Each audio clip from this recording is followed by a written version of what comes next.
Κυρίες και κύριοι, χαίρετε. Στη σύγχρονη κοινωνία η εξωτερική εμφάνιση έχει ιδιαίτερη σημασία. Άνδρες και γυναίκες αντιμετωπίζονται καλύτερα εφόσον έχουν νεανική εμφάνιση, τόσο σχετικά με τις διαπροσωπικές σχέσεις, όσο και τους επαγγελματικούς τους στόχους. Εντούτοις, η γύρανση έρχεται αμήλικτα. Τώρα μπορείτε να ενυδατώσετε το δέρμα σας, να διώξετε τις ρητίδες και τις σουλές με συστατικά του ίδιου σας του οργανισμού. Η αυτόλογη μεσοθεραπεία αξιοποιεί το πλάσμα του ίδιου του ασθενούς με στόχο την απελευθέρωση αυξητικών παραγόντων. Πρόκειται για μία μέθοδο μεσοθεραπείας, η οποία τελευταία κερδίζει συνεχώς έδαφος λόγω των πολύ θεαματικών αποτελεσμάτων που έχει. Η διαφορά της από την κλασική ετερόλογη μεσοθεραπεία έγκυται στο ότι η μέθοδος αυτή αξιοποιεί τα ενεργοποιημένα αιμοπετάλια που βρίσκονται στο αίμα μας για την αναγέννηση του δέρματός μας και τελικά την απάλυνση των ρητίδων, αντί για το ιαλουρονικό οξύ και τις βιταμίνες που χρησιμοποιούνται στην ετερόλογη μεσοθεραπεία. Κοντά μας για να συζητήσουμε για το θέμα αυτό είναι ο κύριος Αναστάσιος Τσεκούρας, πλαστικός χειρουργός, διευθυντής της Κλινικής Πλαστικής Χειρουργικής του Μευτηρίου Λιτό, τον οποίο και καλωσορίζω στην εκπομπή. Κύριε Τσεκούρα, καλώς ορίσατε. Καλώς σας βρήκα. Αυτόλογη μεσοθεραπεία λοιπόν, η σύγχρονη λύση αντιγύρανσης με δικό μας αίμα. Πριν όμως περάσουμε να δούμε για αυτήν την συγκεκριμένη τη νέα εφαρμογή που φέρνει έτσι την επανάσταση, φέρνει κάτι καινούριο, να δούμε τι είναι καταρχήν η μεσοθεραπεία, η κλασική ετερόλογη μεσοθεραπεία. Μάλιστα, νομίζω ότι πολύ σωστά θα το προσεγγίσουμε έτσι και όπως και πολύ σωστά είπατε στην εισαγωγή σας, η μεσοθεραπεία είναι μια από τις πιο εύκολες και πιο γρήγορες και πιο μικρές κινήσεις της κακέρα της ομορφιάς που μπορεί να κάνει η κάθε γυναίκα μετά τα 30 για να βελτιώσει όσο γίνεται περισσότερο την ποιότητα του δέρματός της. Αυτό λοιπόν μας οδηγεί στο να απαντήσουμε στο τι είναι η μεσοθεραπεία, λέγοντας ότι είναι η τεχνική εκείνη που μπορούμε να βάλουμε συγκεκριμένα συστατικά μέσα στις στιβάδες του δέρματος, δηλαδή στην πηγή, χωρίς να περιμένουμε αυτά να απορροφηθούν, όπως συμβαίνει φυσικά χρησιμοποιώντας τις κρέμες στο σπίτι. Οι κρέμες σίγουρα χρειάζονται, είναι η πρώτη κίνηση που κάθε γυναίκα πρέπει να κάνει, να καθαρίζει το πρόσωπό της το πρωί και το βράδυ. Μην ξεχνάμε ότι το δέρμα μας στη διάρκεια της ημέρας γεμίζει από τη ρύπανση του περιβάλλοντος και ανάλογα και με τον τρόπο ζωής της και πρέπει να καθαρίζει το βράδυ, αλλά και το βράδυ, σαν ζωντανός ιστός, λειτουργεί σαν ένα εργοστάσιο που θα αποβάλει τα συστατικά, τα βλαβερά τα οποία δεν χρειάζεται, αλλά και το πρωί πρέπει να γίνεται αυτός ο καθαρισμός και φυσικά πρέπει να χρησιμοποιεί μια γυναίκα κάποιες κρέμες με στόχο την ενυδάτωση του δέρματός της και βέβαια την πρόληψη ρητίδων. Δεν φτάνει όμως αυτό. Πρέπει να κάνει κάποιες κινήσεις σε πιο αραιά φυσικά τακτικά διαστήματα κοντά στους πλαστικούς χειρουργούς που ασχολούμαστε με αυτό το κομμάτι ώστε να βελτιώσει ακόμα περισσότερο τα φυσικά συστατικά του δέρματος με στόχο να βελτιώσει την ποιότητα και να διατηρήσει τη λάμψη και τη φρεσκάδα του. Μιλώντας για την κλασική πάντα μεσοθεραπεία που υπήρχε έτσι μέχρι σήμερα, μέχρι χθες, ποια μέθοδο ακολουθούμε? Υπήρχε και συνεχίζει φυσικά να υπάρχει. Υπάρχουν δύο μεγάλες κατηγορίες. Η μία κατηγορία αφορά καθαρά εγχύσεις ιαλουρονικού οξέως. Θα πρέπει να σας πω ότι το ιαλουρονικό οξύ είναι πολύ υδρόφιλο υλικό. Επίσης είναι υλικό που το έχουμε μέσα στο δέρμα μας. Ας σκεφτούμε το δέρμα μας ότι αποτελείται από τα βασικά κύτταρα που παράγουν το κολαγόνο, αποτελείται από τις ελαστικές σύνες που είναι επιμύκες σύνες που δένουν αυτά τα κύτταρα μεταξύ τους και από μία ουσία, θεμέλια ουσία τη λέμε, που το βασικό της χαρακτηριστικό είναι το ιαλουρονικό οξύ, που είναι πολυζαχαρίτες που συγκρατούν την υγρασία ώστε να ενυδατώνουν όσο γίνεται πιο πολύ το δέρμα μας. Αυτό λοιπόν έχουμε καταφέρει να το παράξουμε στο εργαστήριο. Δεν δημιουργεί προβλήματα αλλεργίας, γιατί το ιαλουρονικό οξύ είναι ίδιο για όλο το ζωικό μας βασίλειο, για όλους τους ανθρώπους δηλαδή. Άρα λοιπόν μέσω της μεσοθεραπείας μπορούμε αυτό το ελαιονικό οξύ, το τεχνητό, αλλά που είναι πάρα πολύ κοντά στο φυσικό μας, με μικρούς νυγμούς, με πολύ λεπτές βελονίτσες, να το βάλουμε ακριβώς στη μέση των στιβάδων του δέρματος, από όπου και το όνομα μεσοθεραπεία, με στόχο να ενυδατώσουμε όσο γίνεται περισσότερο το δέρμα μας και έτσι να διατηρήσουμε τη σπαργή και τον τόνο του. Αυτή είναι μία κατηγορία.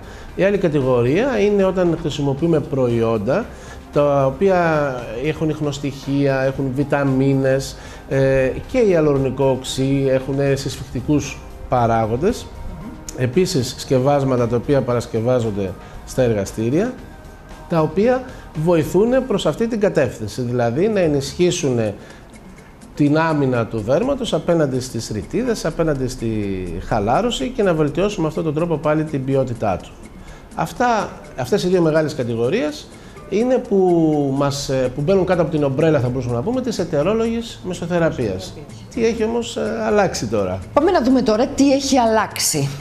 Τι είναι αυτό το νέο, η αυτόλογη μεσοθεραπεία? Θα έλεγα είναι κάτι που έρχεται από το μέλλον. Και αυτό γιατί για πρώτη φορά μπορούμε να χρησιμοποιήσουμε, να κινητοποιήσουμε τις δυνάμεις του ίδιου μας του οργανισμού. Ο καθένας για τον εαυτό του. Με τη βοήθεια φυσικά των πλαστικών χειρουργών.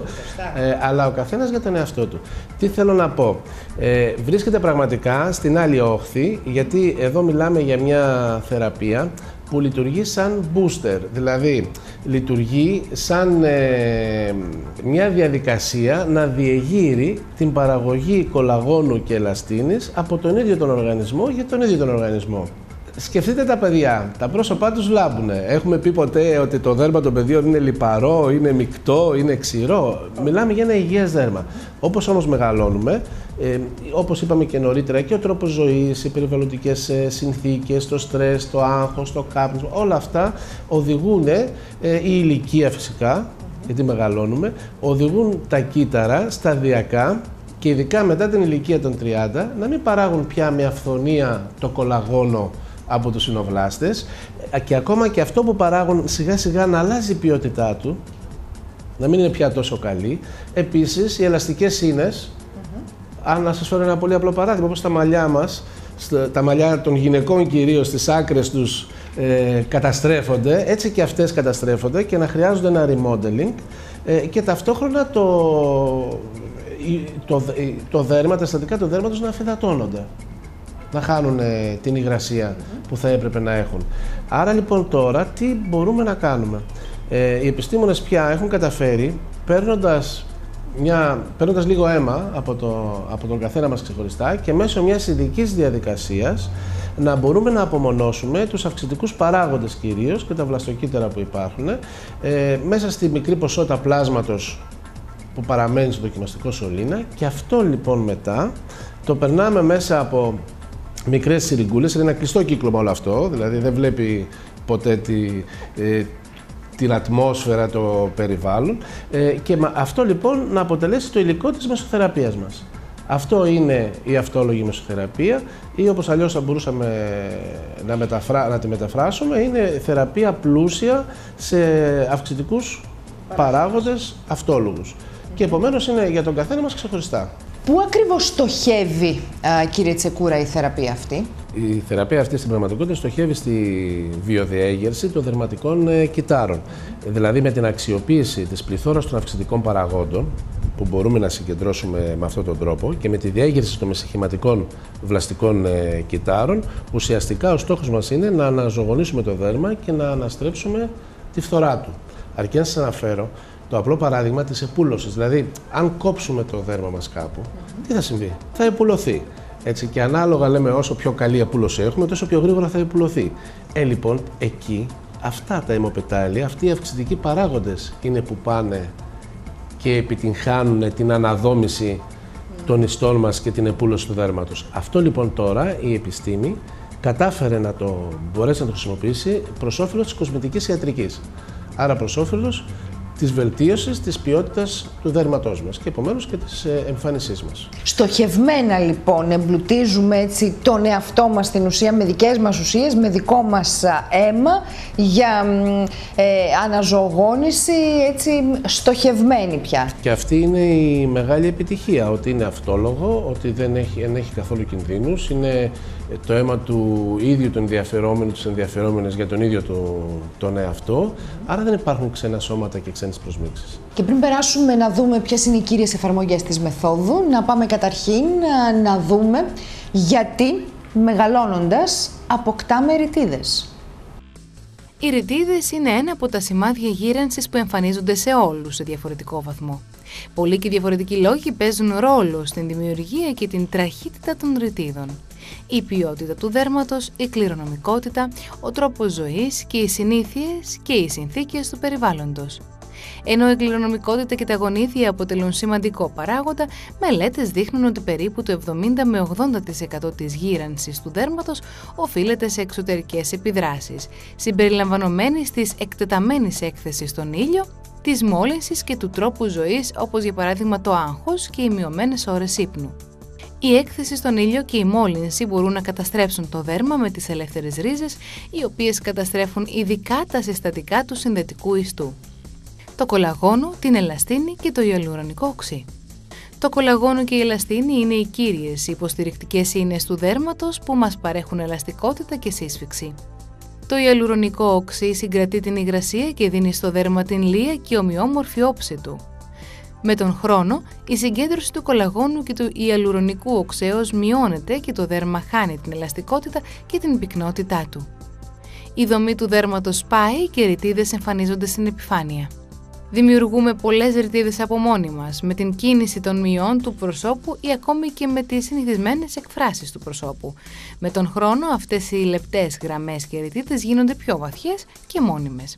Οι καπνιστές, για παράδειγμα, δημιουργούν περισσότερες κάθετες ρητίδες γύρω από το στόμα από ότι οι μη καπνιστές, αλλά και μόνον από την καθημερινή χρήση των μειών γύρω από το στόμα και την επαναλαμβανόμενη κίνηση του καπνίσματος. Η λήψη περιορισμένης ποσότητας υγρών είναι ακόμη ένας παράγοντας γύρανσης του δέρματος.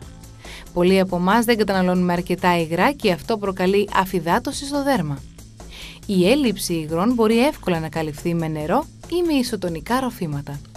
Το ξηρό δέρμα είναι συνήθως η πρώτη ένδειξη για τη δημιουργία ρητίδων στο μέλλον. Ένα καλό ενυδατικό προϊόν προσώπου μπορεί να βοηθήσει την κατάσταση. Επίσης, πρέπει να γνωρίζουμε ότι οτιδήποτε είναι καλό στην καθημερινή μας διατροφή για το σώμα μας είναι καλό και για το δέρμα μας. Πολλά ζωτικά θρεπτικά συστατικά που λαμβάνει κανείς από μια υγιή διατροφή υποστηρίζουν τις σημαντικές λειτουργίες του δέρματος εσωτερικά, όπως οι βιταμίνες C, A και Ε. Εσπεριδοειδή φρούτα και πιπεριές, για παράδειγμα, είναι ιδιαίτερα πλούσια σε βιταμίνη C, ενώ η βιταμίνη Ε βρίσκεται κυρίως σε έλαια λαχανικών και ξηρούς καρπούς. Η βιταμίνη Α είναι διαθέσιμη σε αυθονία στα πορτοκάλια, τα καρότα και το σπανάκι. Και πολύ πιο σημαντικό, μην ξεχνάμε τον ύπνο της ομορφιάς. Λέγεται έτσι γιατί πραγματικά μας βοηθάει στο να είμαστε όμορφοι. Ο λόγος, η διάσπαση των κυτάρων του δέρματος καθώς και ο ρυθμός ανανέωσης τους είναι υψηλότερος κατά τη διάρκεια του ύπνου. Κατά τη διάρκεια της ημέρας το σώμα δεν έχει χρόνο να ανανεωθεί, γι' αυτό το λόγο είναι πολύ σημαντικό να δίνουμε στο δέρμα μας την ευκαιρία να αναγεννηθεί με έναν καλό ύπνο. Το δικό σας σχόλιο, κύριε Τσεκούρα? Λοιπόν, νομίζω ότι όλα αυτά που είπαμε στην πραγματικότητα τα είδαμε πλέον αποτυπωμένα και με εικόνα και με λόγο σε αυτό το πολύ ωραίο βίντεο, που τι δείχνει? Δείχνει ακριβώς αυτό. Από τη μια πλευρά ότι γυράζουμε, το δέρμα μας υφίσταται επίσης την επίδραση των συνθηκών του περιβάλλοντος και του τρόπου ζωής μας, και από την άλλη πλευρά ότι ναι μεν πρέπει να προσπαθήσουμε από μόνοι μας ο καθένας ξεχωριστά, χρησιμοποιώντας και τη σωστή διατροφή και τον υγιεινό τρόπο ζωής, το νερό, ναι, πάρα πολύ σημαντικό, ο ύπνος, οι βιταμίνες μέσα από τα τρόφιμα ή κάποιες κρέμες όπως είπαμε πιο πριν, αλλά σίγουρα χρειαζόμαστε και τη βοήθεια της επιστήμης, και πρέπει να πω ότι οι γυναίκες σήμερα είναι πάρα πολύ τυχερές σε σχέση με το παρελθόν, γιατί υπάρχουν όλες αυτές οι φυσικές επιλογές, μερικές απόλυτα φυσικές όπως η αυτόλογη μεσοθεραπεία, αλλά και ακόμα οι άλλες μεσοθεραπείες, οι ετερόλογες είναι πάρα πολύ κοντά σε αυτό που έχουμε σαν συστατικό στο ίδιο μας το δέρμα, ώστε να μπορούν να επιλέξουν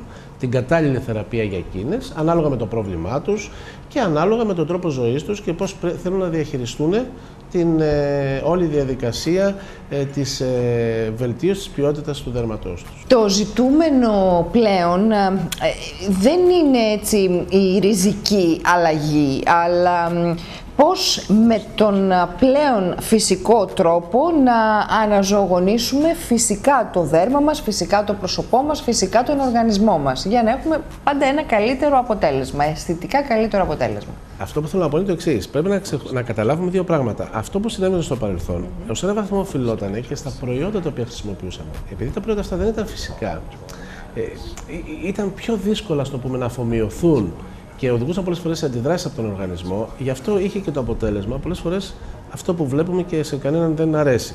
Σήμερα λοιπόν, από τη μία πλευρά μας δίνει τη δυνατότητα με όλες αυτές τις καινούριες τεχνικές και τα ενέσιμα σκευάσματα που η βιοτεχνολογία μας έχει προμηθεύσει, πραγματικά να οδηγήσουμε στοχευμένα τη γυναίκα σε ένα πιο φυσικό αποτέλεσμα στην πραγματικότητα, υποστηρίζοντας τη δικιά της ομορφιά και βάζοντας τις πινελιές βελτίωσης εκεί όπου χρειάζεται.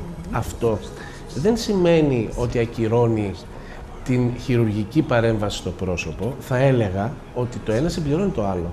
Απλώς δεν υπάρχει ο λόγος σήμερα κανείς να τρέξει αμέσως προς μια χειρουργική παρέμβαση, γιατί μπορεί μέσα από αυτές τις θεραπείες και αρκετές άλλες βέβαια, που αν υπάρξει χρόνος μπορούμε να αναφέρουμε, αλλά μέσα από αυτές τις θεραπείες μπορεί σήμερα με μικρές κινήσεις, όπως είπα και στην πολύ αρχή της συζήτησής μας, να καθυστερήσει, αν θέλετε, βελτιώνοντας ταυτόχρονα και την εμφάνισή του, να καθυστερήσει τα πιο έντονα σημάδια του χρόνου. Και όταν έρθει η ώρα για μια χειρουργική παρέμβαση, στο πρόσωπο για παράδειγμα, πιστέψτε με, το γεγονός ότι η ποιότητα του δέρματος θα είναι πολύ καλύτερα από το ότι αν δεν είχε περιποιηθεί καθόλου το δέρμα του όλα αυτά τα χρόνια, και το αποτέλεσμα της χειρουργικής επέμβασης θα είναι πολύ καλύτερο, η επούλωση θα είναι πολύ πιο εύκολη, άρα γενικά το συμπέρασμα είναι ότι κινείται προς τη σωστή κατεύθυνση η γυναίκα, η οποία θέλει να φροντίζει το δέρμα της, όπως είπα και πάλι, με τη συμβουλή των πλαστικών χειρουργών, γιατί μπορούμε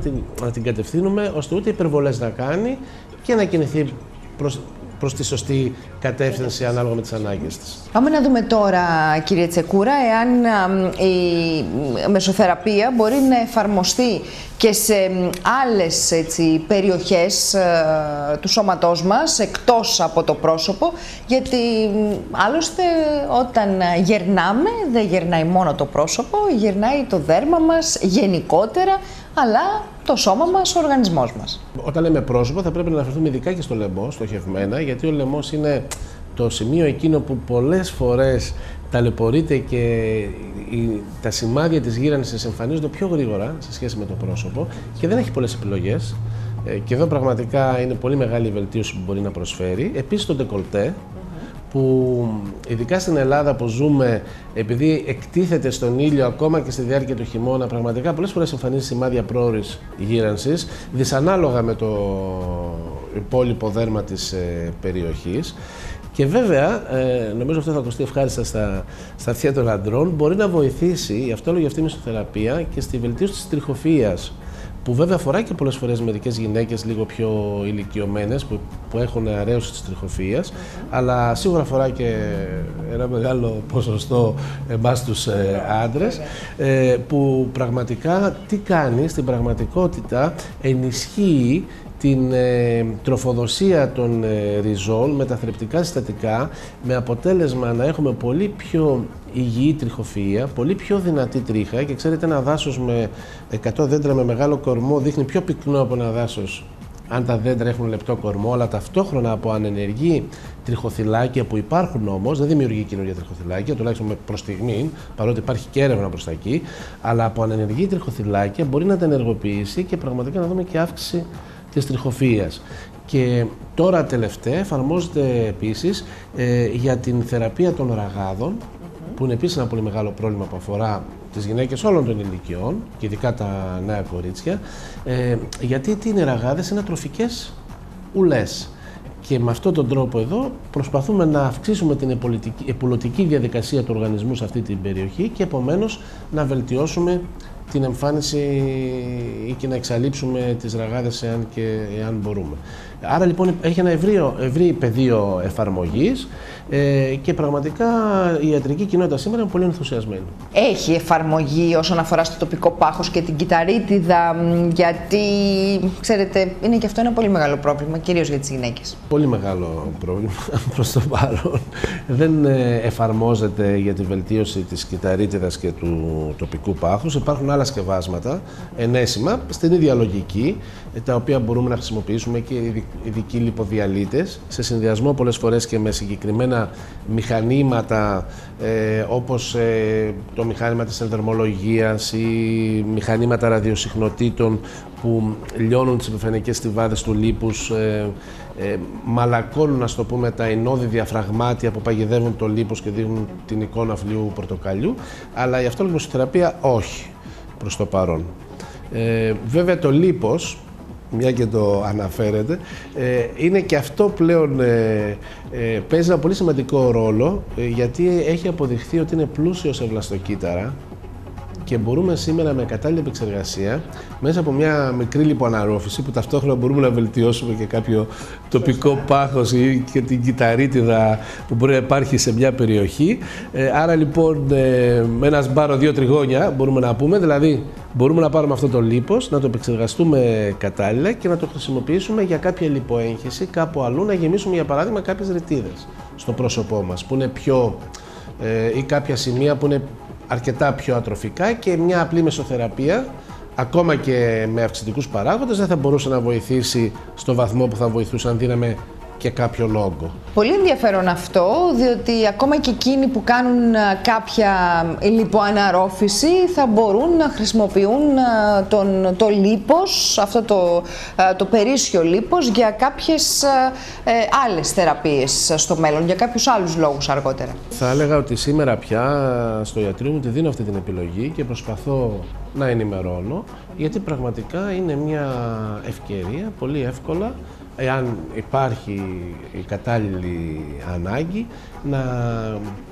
να μπορεί κανείς λοιπόν, κάνοντας μια λιποαναρρόφηση και λύνοντας το πρόβλημα του τοπικού του πάχους, να έχει και ένα επιπλέον πλεονέκτημα. Στο εξωτερικό δε υπάρχουν ειδικές τράπεζες που αρχίζουν σήμερα να μπορεί κανείς να αποθηκεύσει αυτό το λίπος, ώστε πιθανώς να το χρησιμοποιήσει μελλοντικά. Στην Ελλάδα ακόμα δεν έχει εφαρμοστεί αυτό, αλλά νομίζω θα έρθει σύντομα και στη χώρα μας. Σαφώς πολύ ενδιαφέροντα όλα αυτά που μας λέτε, κύριε Τσεκούρα. Πάμε τώρα σε κάτι άλλο. Να δούμε πόσες συνεδρίες χρειάζονται για να έχουμε τα θεμιτά αποτελέσματα. Λοιπόν, είναι μια θεραπεία που πραγματικά δεν θέλει πολλές συνεδρίες έτσι κι αλλιώς. Γιατί όπως σας είπα, είναι booster, κινητοποιεί δηλαδή τους ίδιους τους ενδογενείς μηχανισμούς, την ενδογενή κολαγονογένεση, δηλαδή τους μηχανισμούς που έχουμε όλοι μέσα μας και σιγά σιγά, ας το πούμε, αδυνατίζουν με την πάροδο των χρόνων. Άρα εξαρτάται από την ηλικία.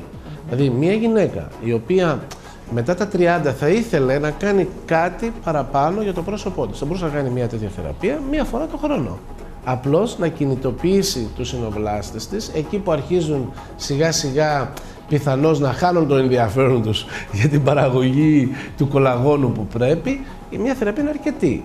Μια γυναίκα, κοντά στα 40, με καλή ποιότητα δέρματος, που περιποιείται το δέρμα της, μια φορά το εξάμηνο. Δηλαδή 2 θεραπείες είναι αρκετές. Τώρα, αν μιλήσουμε ότι στοχευμένα θέλουμε να βελτιώσουμε συγκεκριμένα προβλήματα ρητίδωσης, πτυχώσεων στο πρόσωπο, τότε μπορεί κανείς να ακολουθήσει κάποιο πρωτόκολλο. Αυτό το πρωτόκολλο μπορεί να αφορά συνήθως 3 θεραπείες, μία φορά το μήνα, όχι σε μικρότερα χρονικά διαστήματα, ή μία φορά τέλος πάντων τις 6 εβδομάδες ή τους 2 μήνες, και μόνες τους ή σε συνδυασμό μερικές φορές και με ειδικά μηχανήματα σύσφυξης του προσώπου, ανάλογα το πρόβλημα που έχουμε. Και εφόσον επιτύχουμε αυτό το πρωτόκολλο, που συνήθως το εφαρμόζουμε και τους χειμερινούς μήνες, που είναι πάντα πιο εύκολα σε σχέση με την ηλιοφάνεια, εφόσον ζούμε σε μια ηλιόλουστη χώρα, μετά από εκεί πέρα η συντήρηση πάλι καταλήγει στο 1 ή 2 θεραπείες το χρόνο. Η κάθε θεραπεία δουλεύει για 3 με 4 μήνες. Λοιπόν, απλώς εμείς τι θέλουμε? Θέλουμε πάνω στην πρώτη θεραπεία να κάνουμε μια δεύτερη και μια τρίτη για να ενισχύσουμε όσο γίνεται περισσότερο Τα αποτελέσματα πότε τα βλέπουμε, είναι άμεσα? Εγώ πάντα λέω ότι πρέπει κανείς να έχει λίγο υπομονή. Παρ' όλα αυτά, μπορώ να πω ότι οι περισσότερες κυρίες που έρχονται στο ιατρείο είναι ενθουσιασμένες από τον πρώτο μήνα. Αλλά η αλήθεια είναι ότι και πάλι, ανάλογα με το που στοχεύουμε, θα πρέπει κανείς πιθανώς να κάνει υπομονή μερικούς μήνες για να δει σταδιακά τη βελτίωση. Το σημαντικό όμως είναι ότι αυτή η βελτίωση στην πραγματικότητα είναι αναστροφή κάποιων προβλημάτων που υπήρχαν και δεν χρειάζεται συνεχή επανάληψη.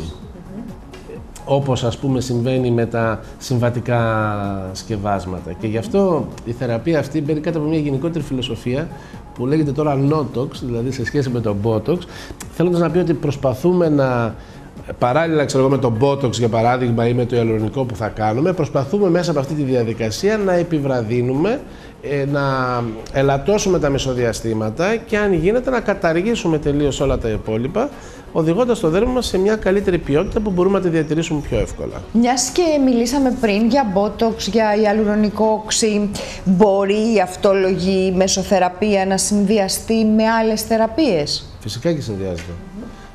Σίγουρα δηλαδή το Botox για παράδειγμα μας βοηθάει στο να αντιμετωπίσουμε δυναμικές ρητίδες που συνήθως αφορούν οι ρητίδες έκφρασης, αφορούν το πάνω μισό του προσώπου μας.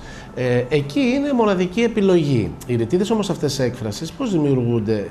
Δημιουργούνται από την κίνηση, αλλά αν μπορούμε εμείς μέσω της αυτόλογης μεσοθεραπείας σταδιακά να τις απαλύνουμε, τότε πολλές γυναίκες δεν θα νιώθουν πιθανώς την ανάγκη να κάνουν Botox. Δηλαδή, οι περισσότερες γυναίκες θέλουν να κάνουν Botox, όχι γιατί θέλουν να σταματήσουν την έκφρασή τους, να το πούμε έτσι, αλλά γιατί θέλουν να μην οδηγήσουν αυτές οι κινήσεις σε έντονη ρητίδες του προσώπου. Αν λοιπόν εμείς κινηθούμε και προς αυτή την κατεύθυνση μέσω της αυτόλογης μεσοθεραπείας, τότε μπορούμε να κάνουμε την ανάγκη για Botox να είναι μικρότερη. Ένα παράδειγμα.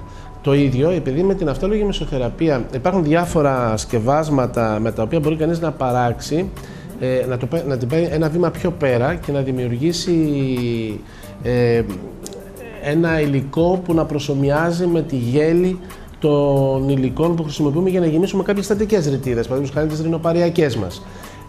Άρα λοιπόν μπορούμε αντί να χρησιμοποιήσουμε παράδειγμα ιαλουρονικό για να γεμίσουμε τις ρινοπαριακές μας, μπορούμε να χρησιμοποιήσουμε μέσα από αυτή τη συγκεκριμένη επεξεργασία το προϊόν που έχουμε πάρει από το ίδιο μας το αίμα μέσω της αυτόλογης μεσοθεραπείας και παρότι δεν έχουμε το άμεσο αποτέλεσμα με το ιαλουρονικό, σιγά σιγά εκεί χτίζεται καινούριος ιστός με αποτέλεσμα να ελαχιστοποιήσουμε ακόμη περισσότερο την ανάγκη για να γεμίσουμε μια ρητίδα, παραδείγματος χάρη με ιαλουρονικό οξύ.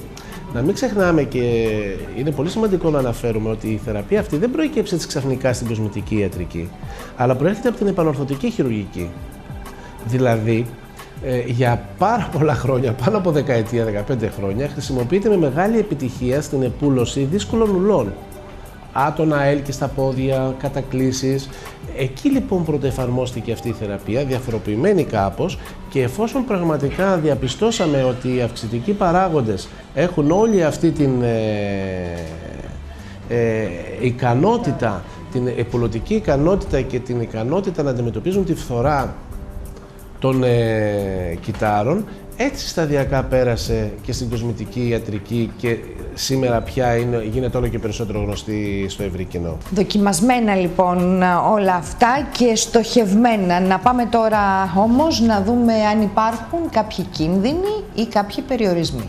Πάντα μου αρέσει αυτή η ερώτηση όταν έχει σχέση με την κοσμητική ιατρική, γιατί νομίζω ότι πρέπει πραγματικά να είναι προσεκτικοί οι Έλληνες και οι Ελληνίδες, ειδικά οι Ελληνίδες, οι οποίες πραγματικά ενδιαφέρονται για την εμφάνισή τους, και κίνδυνοι από την αυτόλογη μεσοθεραπεία στην πραγματικότητα δεν υπάρχουν. Γιατί ακριβώς επειδή είναι αυτόλογη, αφορά το ίδιο το άτομο. Πάντα λέμε ότι δεν πρέπει να γίνεται κατά τη διάρκεια της εγκυμοσύνης, δεν πρέπει να γίνεται κατά τη διάρκεια του θυλασμού, δεν πρέπει να γίνεται όταν υπάρχουν αυτοάνωσα νοσήματα ή αγνώστου ητιολογίας νοσήματα, γιατί αυτά είναι περιοχές και πεδία τα οποία δεν μπορούν να μελετηθούν. Άρα είναι, θα έλεγα, περισσότερο γενικοί κανόνες παρά ειδικοί μόνο για την αυτόλογη μεσοθεραπεία. Αυτό που πρέπει να προσέξει κανείς και πραγματικά είναι πολύ σημαντικό είναι όταν κάτι αποκτά επιτυχία, αντιλαμβάνεστε ότι πάρα πολλοί θέλουν να πάνε να δρέψουν από αυτή την επιτυχία. Άρα έχει σημασία ποια σκευάσματα θα χρησιμοποιήσει κανείς. Τώρα είναι δύσκολο αυτό φυσικά για το κοινό να μπορεί να αποφασίσει, αν και σήμερα μπορεί κανείς να πάρει πάρα πολλές πληροφορίες από το διαδίκτυο. Νομίζω ότι το μήνυμα που θα έπρεπε να περάσω, νομίζω ότι είναι σημαντικό, είναι ότι πρέπει να εμπιστευτεί το γιατρό του. Να αναλύσει το πρόβλημα, να ακούσει τη συμβουλή, μπορεί να επισκεφτεί ένα δεύτερο, ένα τρίτο γιατρό, εάν θεωρεί ότι θέλει να πάρει μια δεύτερη γνώμη, αλλά να εμπιστευτεί το γιατρό του και βέβαια πάντα να είναι ενημερωμένος για το σκεύασμα το οποίο χρησιμοποιείται. Γιατί είναι επώνυμα προϊόντα, τα οποία μπορεί κανείς να έχουν υποστηρικτικές πληροφορίες τα περισσότερα από αυτά και μπορεί κανείς να τα βρει στο διαδίκτυο και να τα αναζητήσει και να διαβάσει τα πάντα γύρω από αυτά τα υλικά. Δεν είναι προϊόντα που γίνονται στο πίσω μέρος του ιατρείου, είναι επώνυμα προϊόντα από εταιρείες οι οποίες περνάνε έλεγχο και από το FDA στην Αμερική, που είναι ο ΕΟΦ, ο Αμερικάνικος, που είναι πάρα πολύ ισχυρός πάνω σε αυτά και αυστηρός πάνω σε αυτά τα θέματα, αλλά έχουν και CE mark, δηλαδή υπάρχουν κανόνες ελέγχου στην Ευρωπαϊκή Ένωση και στην Αμερική στα επώνυμα προϊόντα και πρέπει λοιπόν και η κάθε γυναίκα που θα κάνει κάποια από αυτές τις θεραπείες να ξέρει ακριβώς ποια θεραπεία κάνει. Πιστεύω αυτό είναι πολύ σημαντικό. Να πάμε όμως στο σημείο αυτό, να παρακολουθήσουμε έτσι συνοπτικά σε μία κάρτα τι είναι η αυτόλογη μεσοθεραπεία, ποια είναι τα αποτελέσματα και τα ωφέλη, αλλά και σε ποιους ασθενείς απευθύνεται. Αυτόλογη μεσοθεραπεία. Μία θεραπεία κοσμητικής ιατρικής που κάνει χρήση της επουλωτικής ικανότητας του αίματος του ιδίου του ασθενούς για την βιοδιέγερση των δερματικών κυττάρων.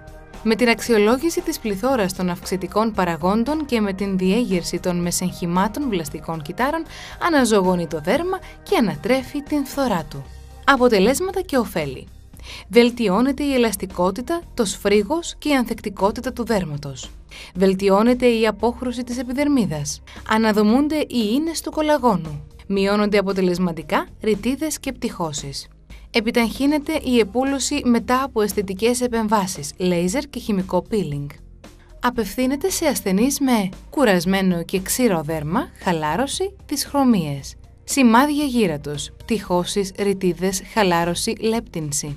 Αλλοπαικία, αυξημένη πιθανότητα αλλεργικών αντιδράσεων. Επιθυμία για μια φυσική μέθοδο θεραπείας. Είδαμε λοιπόν τι είναι η αυτόλογη μεσοθεραπεία, είδαμε τα αποτελέσματα, είδαμε τα ωφέλη, κύριε Τσεκούρα, και σε ποιους απευθύνεται.